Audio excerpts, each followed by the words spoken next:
جیسے متی اللہ ہیں، ان کو ہم جانتے ہیں کوئی 15-20 سال سے، تو میں جانتا ہوں، آپ بھی اتنے عرصے سے شاید جانتے ہوں گے یار. ہمیں پتہ ہی نہیں تھا کہ وہ آئس کا نشہ کرتے ہیں. 246 گرام جو ہے پولیس نے ان سے نکال لی. تو آپ کو حیرت ہوئی کیا؟ آپ کو ابھی آفر نہیں کی متی نے؟ ہاں، ابھی پچھلے ہفتے ہی اس سے ملاقات ہوئی تھی اسلام آباد میں. ہاں، تو اس نے تو مجھے صرف چائے پلائی ہاں، اور فروٹ چاٹ کھلائی. تو ایسی تو کسی اس کا نہیں لگتا. لیکن جو ابھی آپ نے رانا ثناء اللہ کا شارٹ سنایا، تو میں ابھی ایئر وائی پہ ان کا انٹرویو سن رہا تھا. اس میں انہوں نے ایک بڑی مزے کی بات کی، اور انہوں نے کہا کہ ایک جملہ رہ گیا ایف آئی آر میں، اور وہ یہ تھا کہ لپک کر پکڑا.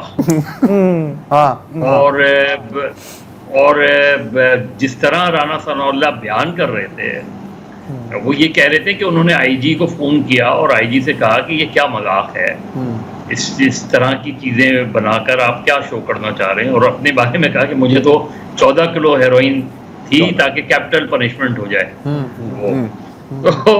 تو یہ تو اس لحاظ سے متی اللہ لکی ہے. آئی جی نے ظاہر کہا ہوگا کہ مجھے کیا پتا. ہاں، آئی جی نے کیا کہا، یہ تو بتا دو. بہرحال ایک تو یہ کہ ابھی اسلام آباد میں ابھی وہاں کے دوستوں سے بات کر رہا تھا، تو راول پنڈی اسلام آباد یونین آف جرنلسٹ نے 2 دن کی مہلت دی ہے گورنمنٹ کو، اور ان سے کہا ہے کہ اس کیس کو وڈرا کرے، پورے کیس کو. کیونکہ جرنلسٹوں کی تاریخ میں کبھی بھی اس طرح کا مذاکرہ کیس اور خاص طور پہ ڈرگس کے حوالے سے کسی جرنلسٹ کے خلاف کبھی بھی رجسٹرڈ نہیں ہوا. تو اس کیس کو کمپلیٹلی وڈرا کیا جائے، ورنہ کنٹری وائڈ پروٹیسٹ ہوگا اس چیز پر. اور صرف اس پر ہی نہیں، میری تو تجویز ان نے یہ بھی تھی کہ صرف متی اللہ کا تو ایک واقعہ ہے، اور جو ہمارے لاہور کے ساتھ ان کا، لیکن اوور آل جو میڈیا تقریباً کنٹرولڈ میڈیا جو ہے بنتا جا رہا ہے. آپ دیکھیں کہ آن لائن پہ کس طریقے سے سختی کر دی گئی ہے. ایون پریس ریلیزز بھی اب بھیجے جاتے ہیں کہ اس کو ایز اٹ از چلایا جائے. ابھی کراچی ایئرپورٹ والا جو واقعہ تھا، اس میں بھی یہ کہا گیا کہ جی صرف جو آگ لگی والی خبر ہے بس اسی کو چلنے دیں. اور تو یہ اس طرح کا جو میڈیا، ایک طرح سے میڈیا کو کنٹرول کیا جا رہا ہے، اور وہ کنٹرول آہستہ آہستہ بڑھتا جا رہا ہے. اور انفارچونیٹلی میڈیا جو ہے وہ اس طرح کی، جرنلسٹ تو خیر اس کا ایک پارٹ ہے، لیکن جو اصل لوگ ہیں میڈیا کے، جو اصل آرگنائزیشنز، اصل سے مراد یہ کہ جو اونرز ہیں، وہ کوئی پوزیشن نہیں لے رہے ان ساری صورتحال پہ. اچھا، مزے کی بات یہ ہے مظہر کے جو بیسک مقدمہ ہے متی اللہ جان پہ، وہ یہ نہیں ہے کہ کوئی انہوں نے خبر کے لیے کوئی گیٹ بریکنگ کی کوشش کی یا کار سرکار میں مداخلت کی. سیدھا ڈرگس کا کیس ہے، اور انہوں نے ظاہر دہشت گردی کی، پولیس کو ڈرایا دھمکایا. تو اب اچھا، لیکن اس کیس پہ صرف رانا ثناء اللہ کی بات نہیں کر رہا. مثلا عظمیٰ بخاری سے جب یہ سوال کیا جاتا ہے کہ بھائی یہ کیا ہے، تو وہ یہ نہیں کہتی کہ وہ جی آپ ان سے پوچھیں، منشیات اس سے نکلی ہیں. وہ یہ کہتی ہیں جب آپ جو ہیں اس طرح کی بے بنیاد خبریں دیں گے، تو وہ تو خود انڈائریکٹلی ایڈمٹ کر رہے ہیں کہ اصل کیس یہ نہیں ہے، اصل کیس یہ ہے کہ وہ جو خبریں دینے کی کوشش کر رہے ہیں. اور یہ دوسری مرتبہ ہوا ہے کہ عظمیٰ بخاری صاحبہ نے اس طرح کا بیان دیا. اور پہلے بیان پر جو انہوں نے دیا تھا، جب ریاکشن آیا تو انہوں نے پبلکلی آ کے معذرت کی تھی. آج انہوں نے پھر یہ بیان دیا ہے، اور اب میرا خیال ہے ان کا بائیکاٹ کرنا چاہیے. پہلی بار کب کیا تھا؟ سوری مظہر، اگر ہمیں یاد کرا سکتے ہیں پہلی بار. اور یہ اس طرح کی بدقسمتی یہ ہے کہ جو اپوزیشن میں، جب آپ دیکھ لیں کہ کل پی ٹی آئی والے متی اللہ جان کے بارے میں کیا کہتے تھے، آج پی ٹی آئی والے متی اللہ جان کے ساتھ کھڑے ہوئے ہیں. کل مسلم لیگ نون متی اللہ اور پیپلز پارٹی متی اللہ جان کے حوالے سے بات کرتی تھی، آج وہ کوئی اور موقف لے رہے ہیں. اور ہم نے تو یہ فیصلہ میں نے ان سے اپنی آرگنائزیشن سے کہا ہے کہ متی اللہ جان کو بیل نہیں کروانی چاہیے، ضمانت نہیں کروانی چاہیے، کیس وڈرا ہونا چاہیے. کیونکہ ضمانت کا مطلب یہ کہ میں اس مقدمے کو ایکسیپٹ کر رہا ہوں.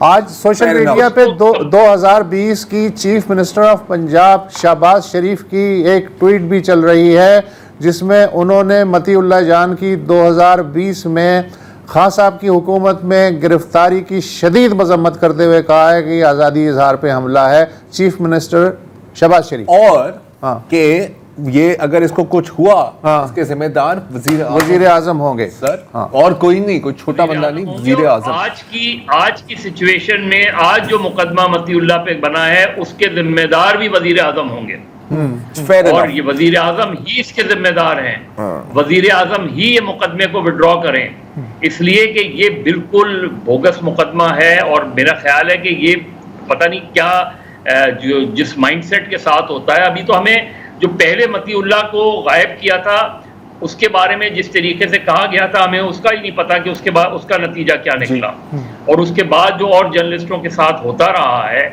تو جہاں یہ سچویشن ہے، یہ تو میں اس لحاظ سے پھر یہ ہے کہ کم سے کم اس کو 2-4 روز کے لیے غائب نہیں کیا گیا، اور غائب کرنے کے بعد مقدمہ نہیں بنایا گیا، ورنہ یہ بھی ہو سکتا تھا.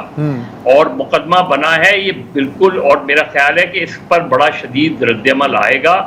اور یہ میری اطلاع ہے کہ گورنمنٹ نے پی ایف یو جے سے کانٹیکٹ کیا ہے، ان سے وہ کیا ہے، اور پی ایف یو جے کی طرف سے ان کو یہی کہا گیا ہے کہ آپ 2 دن کے اندر اندر اس مقدمے کو ختم کریں، اس کو وڈرا کریں، اس ایف آئی آر کو وڈرا کریں، مطیع اللہ جان کو ریلیز کریں، ورنہ ہم اس پہ کنٹری وائڈ پروٹیسٹ کریں گے. ٹھیک ہے. اچھا مظہر صاحب، اس پہ کافی عالمی تنظیموں نے بھی نوٹس لیا ہے، اسٹیٹمنٹس وغیرہ ایشو کیے ہیں، ایچ آر سی پی نے کیا ہے، سی جے پی نے کیا ہے، اور دیگر اداروں نے بھی کیا ہے. میں آپ سے صرف ایک یہ سوال کرنا چاہ رہا ہوں کہ جیسے ابھی عظمیٰ بخاری کے بیان کا انہوں نے حوالہ دیا کہ اگر مطیع اللہ جان کی رپورٹنگ سے گورنمنٹ کے کسی ادارے کو شکایت ہے، تکلیف ہے، مثال کے طور پہ رینجرز کے حوالے سے انہوں نے ایک انٹرویو کیا تھا ان کی اموات کے حوالے سے، اگر آپ کسی کو کوئی ایشو ہے، تھوڑا ہمارے سننے والوں دیکھنے والوں کے لیے آپ بتائیں گے کہ اگر ہم مہذب ملک ہوتے، ہماری ریاست ظالم نہ ہوتی، تو اس کا کیا طریقہ کار ہے؟ اگر کسی صحافی سے، سینئر صحافی بھی ہو، غلطی ہو جاتی ہے یا کچھ ہوتا ہے یا اس کی رپورٹنگ سے آپ کو شکایت ہے، اصل طریقہ کار کیا ہے؟ کیا اس کیسے ٹیکل کرنا چاہیے یہ اس طرح کے تماشے لگانے سے؟ اور یہ پچھلے ہفتے ہی جب میں اسلام آباد میں تھا تو سیکرٹری انفارمیشن نے ایک اجلاس بلایا تھا جس میں پیمرا کو بھی بلایا تھا، جس میں صحافت کی ساری تنظیمیں تھیں. اس میں میں نے کہا کہ شاید 2008 کے بعد سے کوئی ایسا وزیر اطلاعات نہ ہو جن کے سامنے میں نے وہ ڈرافٹ نہ رکھا ہو جو میڈیا کمپلینٹس کمیشن کے حوالے سے ہم نے بنایا تھا. اور میں نے ان سے کہا کہ اس میڈیا کمپلینٹس کمیشن کو بنائیں، اس میں جس کو بھی جو شکایت ہے اس کا طریقہ کار بہت واضح تھا کہ کس طرح کمیشن بنے گا، کتنا آٹونومس انڈیپینڈنٹ ہوگا، اور یہ بھی اس میں تجویز تھی کہ اس میں جو میڈیا کے لوگ ہیں وہ مائنورٹی میں ہوں گے، وہ میجورٹی میں نہیں ہوں گے. اور اس طرح کا کمیشن، افیکٹو کمیشن بنائیں جو پرنٹ کے حوالے سے بھی ایڈریس کرے، جو الیکٹرانک میڈیا کے حوالے سے بھی ایڈریس کرے. مزید آپ اس میں اضافہ ڈیجیٹل میڈیا کے حوالے سے کر سکتے ہیں، لیکن وہ ایک فورم ہوگا جس کو سب مانیں گے اور جس کو سب کو ماننا چاہیے. تو پھر کیا ہوا؟ میں نے کہا آپ کے سامنے بھی یہ انہوں نے کہا جی مجھے، میں نے کہا کہ ہر منسٹر کے پاس وہ ڈرافٹ ہے. آپ 2008 سے لے کے جب شہری رحمان صاحبہ انفارمیشن منسٹر تھیں، وہ تو اس میٹنگ میں، اس سمٹ میں موجود تھی، ان کی ہی صدارت میں وہ فائنل میٹنگ ہوئی تھی جس میں یہ پرپوز کیا گیا تھا. اور اس پورے ڈرافٹ کو ظفر عباس، محمد مالک اور عامر متین نے تیار کیا تھا. اس میں پوری انٹرنیشنلی سب کے سامنے جو انٹرنیشنل فیڈریشن آف جرنلسٹ کے لوگ آئے ہوئے تھے اور انٹرنیشنل آرگنائزیشن، ان کے سامنے وہ ڈرافٹ رکھا گیا.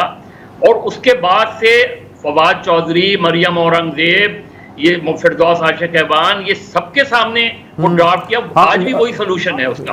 ہاں، لیکن وہ ظاہر ہے کہ وہ پینڈنگ میں ہے. اچھا، مزے کی بات ہے چیزوں کو بہت کلیئر بھی نہیں کرنا چاہیے. اس میں کیا بگڑ جاتا کہ جی مطیع اللہ جان پہ آپ ایف آئی آر کاٹ دیں، جی غیر ذمہ دارانہ رپورٹنگ کر رہا ہے، یہ ایف آئی آر بھی کاٹی جا سکتی ہے، یہ بھی کاٹی. اچھا نہیں، دوسرا بہت سمپل ہے. اگر انہوں نے مس رپورٹنگ کی ہے، مثال کے طور پہ آپ اپنے فیکٹس لیں، آپ بتائیں کہ ایسا نہیں تھا، یہ اس کا بھائی نہیں ہے جو آئی وٹنس بن کے پیش کر رہا ہے، ہمارے پاس حقائق ہیں. آپ اگر صحافیوں سے غلطی ہو رہی ہے، اس کا طریقہ تو یہی ہے نا. بہت سی ہم آپ سب جو اس وقت ہمارے خاص طور پہ ڈیجیٹل میڈیا پہ ہمارے یوٹیوبرز بہت سے دوست ہیں، ہم ان کی جرنلزم سے بہت شدید اختلاف کرتے ہیں. ہماری یہاں بعض اوقات ایسی ٹرمنالوجیز یوز ہوتی ہیں جو نہیں ہوتی تھے. تو اختلاف اپنی جگہ ہے، آپ ان سے جرنلسٹکلی ڈسکس کر سکتے ہیں, ڈیبیٹ کر سکتے ہیں, اور میکسیمم دیکھیے 2002 کا ڈیفیمیشن لا موجود ہے نا, اس کو آپ امپروو کر لیں, آپ کر دیں, اگر کوئی سمجھتا ہے تو یہ سمجھ رہا ہے, لاز موجود ہیں, سب کے بیانات لاز موجود ہیں.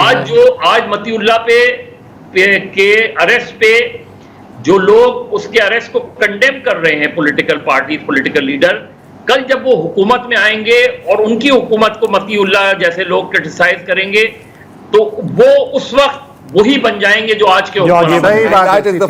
تھینک یو سو مچ مظہر عباس. آپ خیالات, ہم ہمیشہ کچھ نہ کچھ سیکھتے ہیں آپ سے, سینئر آدمی ہیں آپ.